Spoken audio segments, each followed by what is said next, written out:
Right now, let's turn our attention to two cases of, investigations at the beginning of a possible legal process and those at the end.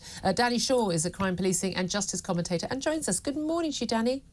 Good morning, Julia. Thank you very much for joining us. Let's talk first of all about Russell Brand's story, very much in the news in the last week, and these numerous allegations against him of sex assault and rape, all of which we must stress he has denied.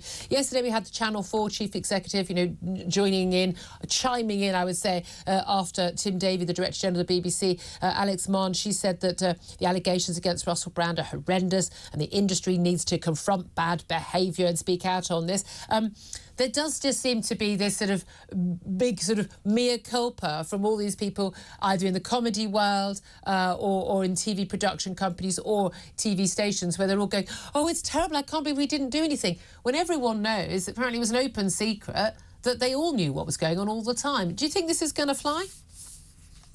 Well, I think it points to a wider problem, Julia, to be honest, which is the way that industries, particularly in broadcasting, but also in sport industry to some extent, and politics and business, tolerate the appalling behaviour of people at the top, of people who either bring in money or people who bring in viewers or listeners, and that has happened. And in the entertainment industry, people tolerated some of the appallingly sort of bad jokes and sort of pranks of Russell Brand, because he was a sort of funny comedian who was popular, who was liked, and so on. Yeah. And that's gone on for a long time. And we saw that with Jimmy Savile as well. People turned a blind eye to what he did. Stuart Hall at the BBC, you might remember, there were certain rumours around him, and some of the things that he used to do were sort of, people said, well, that's Stuart, he's kind of untouchable. That is the real problem. It's the idea of people being untouchable. That's what I find fascinating. I mean, we'll come on to Jimmy Savile side of this as well, because it was interesting. But again, I don't like the conflation of things that Russell Brand has said on air, which are jokes, part of his act or in the banter. I didn't like some of the stuff he did, talk about like a Radio 2 newsreader and a production staff basically effectively offering them to men, indeed to Jimmy Savile in one case. I'll send her around, naked for you to give you a massage, to Jimmy Savile. I mean, really repulsive stuff, even before we knew publicly what Jimmy Savile had been up to. But there is this thing, and it still goes on. And I've been told, there are still other people in that world, not just the comedy world, but that world generally, who are regarded as basically too big to bring down, who commit appalling behaviour every day. Yeah, I'm sure it's still happening. I'm sure there are some people out there. I mean, look, there is a sort of a lower threshold for what we tolerate, and there has definitely been a change in the workplace, I think, over the past 5 or 10 years.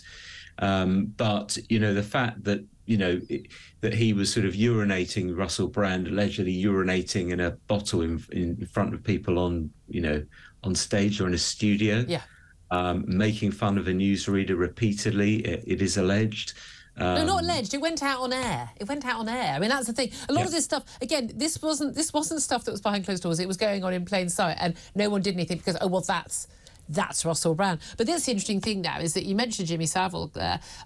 The police officers, the special sort of national unit that was put together to investigate the crimes of Jimmy Savile after his death, when it was finally all exposed, they are now looking into the claims against Russell Brand. Now, we're looking at a very different scale of behaviour and different kinds of alleged victims. But this is Operation Hydrant, working with the Metropolitan Police. What do you make of that decision? That upgrades this an awful lot, doesn't it? Yeah, I mean, I wouldn't read too much into that, if I'm going to be honest. The police officers that investigated Jimmy Savile back in 2012, I think it was, around that period, I mean, a lot of those officers will have moved on. Some of them I know will have retired. The officer who was in overall command of Operation Hydrant is no longer in the service, etc. So it's the same name of operation, because what it does is it brings together various different police operations that are involved in non-recent allegations of sexual abuse and abuse involving sort of high-profile people. What it is, it will be highly experienced, skilled detectives investigating these allegations. I think the Met is in the lead at the moment because There's an allegation that's been passed to them concerning something around 20 years ago in Soho, an allegation of sexual assault. So they will probably be in the lead around this. So I wouldn't read too much into that. I think it's people trying to link things. But clearly, of course, it's being taken incredibly seriously. Yeah, exactly. And now can we also talk about another case that's come back into the news very worryingly, and that is the possibility of one of Jamie Bulger's killers being freed before Christmas. This is John Venables. He is one of the two 10-year-olds, he and Robert Thompson, who abducted, tortured and murdered 2-year-old James Bulger in Liverpool in 1993. We just spoke to Kemi Bejnot, the business secretary, about this. She, like I think everyone of a certain age, will remember this case. It was absolutely horrific.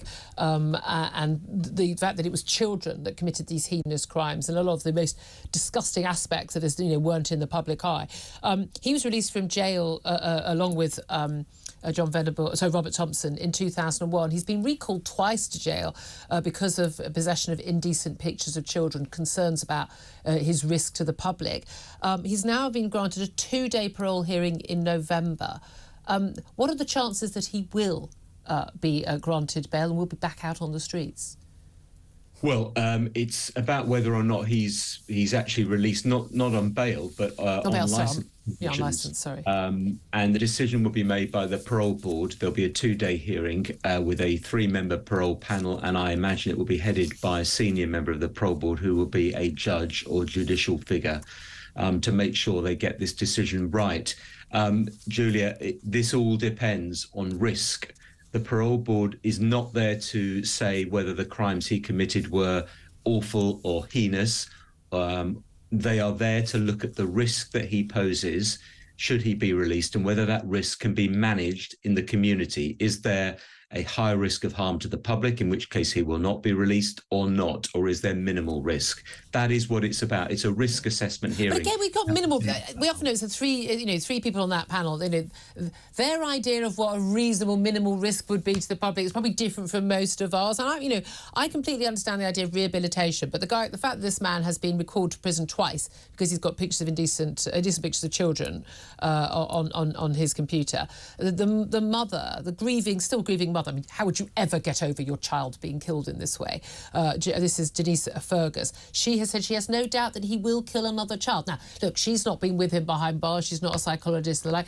But we've seen again and again, like with the case of John Warboys, the rapist black cab driver, the parole boards just seem to be rather more glib about the public safety and seem to believe a lot of the crocodile tears from these dangerous men, when actually, anyone who looks into it will just say, for God's sake, this man is a danger to the public. He shouldn't ever be freed. The parole board made a terrible decision with John Warboys, and it was overturned by the High Court, so actually he was never released.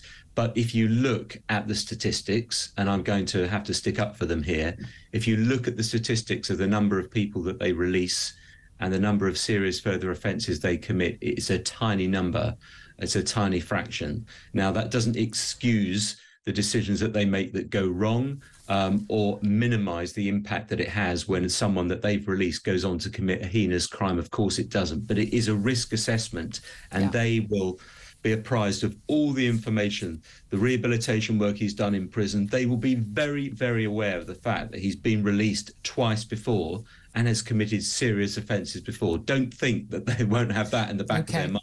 Well, he was refused parole in 2020, but they will be absolutely rigorous in their decision, and they will also take into account the views of the victims as well. OK, really good to talk to you. Thank you for that analysis there. That's Danny Shaw, who's a crime commentator. Amidst this litany of astonishing, rather baroque attacks are some very serious allegations that I absolutely refute.